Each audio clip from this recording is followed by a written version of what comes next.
In the beginning, God created the heavens and the earth. The earth was without form and void, and darkness was on the face of the deep. And the Spirit of the God was hovering over the face of the waters. Then God said, "Let there be light," and there was light. And God saw the light, that it was good, and God divided the light from the darkness. God called the light day, and the darkness he called night. So the evening and the morning were the first day. Then God said, "Let there be a firmament in the midst of the water, and let it divide the water from the waters." Then God made the firmament, and let it divide the waters, and divided the waters which were under the firmament from the waters which were above the firmament, and it was so. And God called the waters that were above the firmament heaven, and so it was. And God called the waters, where am I? Divided the waters which were under the firmament from the waters that were above the firmament, and so it was. And God called the firmament, the waters which were above the firmament heaven. So the evening and the morning was the second day. When God said, "Let the waters under heaven be gathered together in one place, and let the dry land appear," and so it was. And God called the dry land earth, and the gathering together of the waters he called seas. And God saw that it was good. Then God said, "Let the earth bring forth grass, the herb that yields seed, and the fruit tree that yields fruit according to its kind, whose seed is in itself on the earth." And so it was. And so the earth brought forth grass, the herb of that yield, and according to his kind, and the fruit tree that yields fruit, whose seed is in itself according to its kind. And God saw it was good. So the evening and the morning were the third day. Then God said, "Let there be lights in the firmament of the heaven, to divide the day from the night, and let them be for signs and seasons, and for days and years.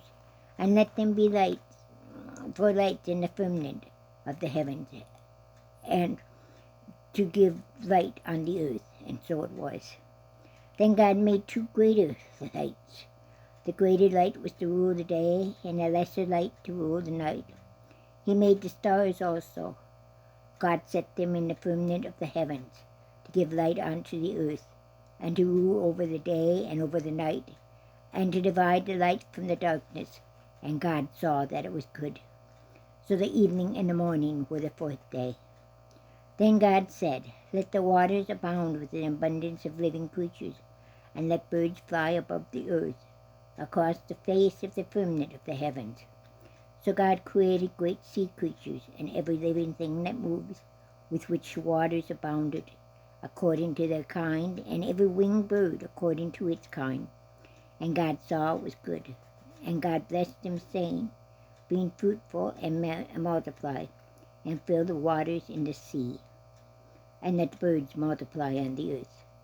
So the evening and the morning were the fifth day. Then God said, "Let earth bring forth the living creature according to its kind, cattle, and the creeping thing, and the beasts of the earth, each according to its kind." And so it was so. God made the beasts of the earth according to its kind, cattle according to its kind, and everything that creeps on the earth according to its kind. And God saw it was good. Then God said, let us make man in our image, according to our likeness. Let them have dominion over the fish of the sea, over the birds of the air, and over the cattle, over all the earth, and over every creeping thing that creeps on the earth.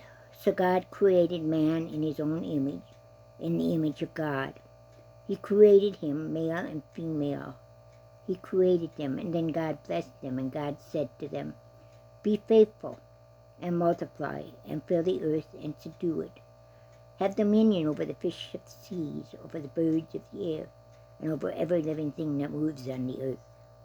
And God said, See, I have given you every herb that yields seed, which is on the face of all the earth, and every tree whose fruit yields seed. To you it shall be for food. Also to every beast on the earth, to every bird of the air, and to everything that creeps on the earth, in which there is life. I have given every green herb for food. And so it was. Then God saw that what He'd made, everything He made, and indeed it was very good. So the evening and the morning were the sixth day. Then the heavens and earth and all of them were finished. And on the seventh day God ended His work which He had done, and He rested on the seventh day from all His work which He had done. Then God blessed the seventh day and sanctified it, because in it He rests from all His work which God had created and made. This is the history of the heavens and the earth when they were created, in the day that the Lord God made the earth and heavens, before any plant of the field was in the earth, and before any herb of the field had grown. For the Lord God had not caused it to rain on the earth, and there was no man to till the ground. But a mist went up from the earth, and watered the whole face of the ground. And the Lord God formed man of dust of the ground, and breathed into his nostrils the breath of life, and God became a living being, and the man became a living being. The Lord God planted a garden eastward in Eden, and there He put the man for whom He had formed. And out of the ground the Lord God made every tree grow that was pleasant to sight and good for food. The tree of life was also in the midst of the garden, and the tree of knowledge of good and evil. Now a river went out of Eden to water the garden, and from there it parted and became 4 riverheads. The name of the first is Pishon. It's the one that girds the whole land of Havilah. I don't know how to pronounce these things, okay? But there is gold, and the gold of the land was good. Brilliant and on stone was there. The second name of the river was Gilham. It's the one which goes around the whole land of Cush. The name of the third river is Hiddekel. It's the one which goes to the east of Assyria. And the fourth river is the Euphrates. Then God took man and put him in the Garden of Eden to tend it and to keep it. And Lord God commanded the man, saying, Of every tree of the garden you may eat freely, but the tree of the knowledge of good and evil you shall not eat, for in the day that you eat it you shall surely die. And Lord God said, It is not good that man should be alone. I will make him a helper comparable to him. Out of the ground the Lord formed every beast of the field and every bird of the air, and brought them to Adam to see what he would call them. And whatever Adam called each living creature, so that was his name. And Adam gave names to all the cattle, to all the cattle. Now I gotta skip back to quite a few pages, evidently.